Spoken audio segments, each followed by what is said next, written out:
সংসদ নির্বাচনের 12 তারিখ যে নির্বাচন অনুষ্ঠিত হবে সে উদ্দেশ্যে আজকে এই মাঝপাড়ায়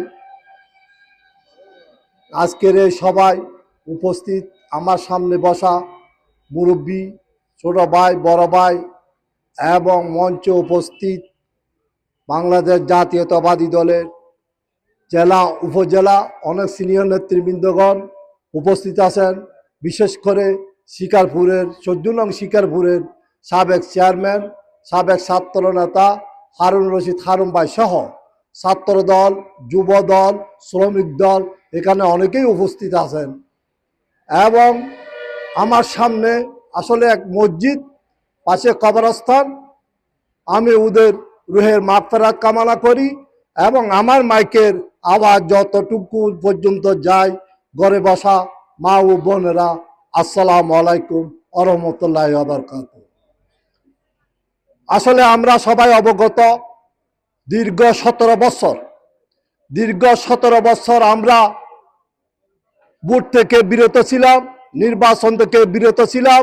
আমাদের গণতন্ত্রের অধিকার, যে অধিকার ছিল, নির্বাচনে 5 বছর পর পর যে নির্বাচন হয়, কিন্তু সুষ্ঠুভাবে সে নির্বাচন হয় না। দীর্ঘ 17টি বছর এককভাবে একটি সরকার এই দেশটাকে জিম্মি করে, গণতন্ত্রকে জিম্মি করে, গণতন্ত্রের হত্যা করে এককভাবে রাষ্ট্র পরিচালনা করেছেন।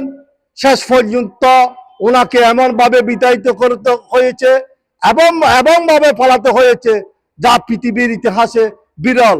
আমরা সবকিছু অবগত আছি, আমরা সবকিছু জানি। আসলে এখানে নতুন করে আর কিছু বলার নাই। অনেক সিনিয়র এবং জুনিয়র নেতৃবৃন্দগণ বলে গেছেন।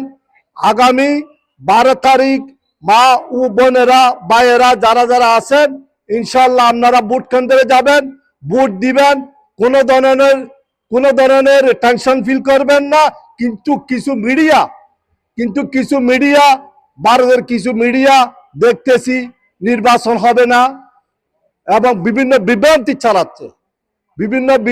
ছড়াচ্ছে নির্বাচন হবে না বা ভোট কেন্দ্রে না যাওয়ার জন্য। তা আশা রাখি আপনারা ওগুলা মাথা নেবেন না। নির্বাচন হবে, আপনারা ভোট কেন্দ্রে যাবেন, ভোট দিবেন।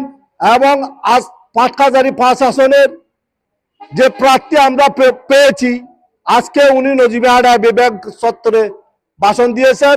উনি একজন স্পষ্টবাদী মানুষ। আমার একটি ভালো লেগেছে, উনি সব সময় আমার সাথে 2-3 বার যেখানে সাক্ষাৎ হয়েছে দেখলাম উনি সব সময় স্পষ্টবাদী মানুষ।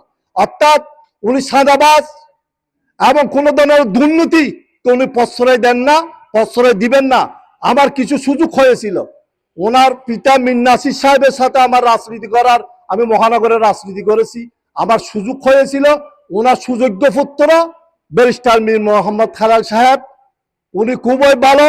এবং উনি যদি নির্বাচিত হয়, আমার জানা মতে উনি যদি নির্বাচিত হয়, বিশেষ করে এই হাটহাজারীকে উনি মডেল একটি টাউন হিসেবে পরিচিত করবে এবং উন্নয়ন করবে।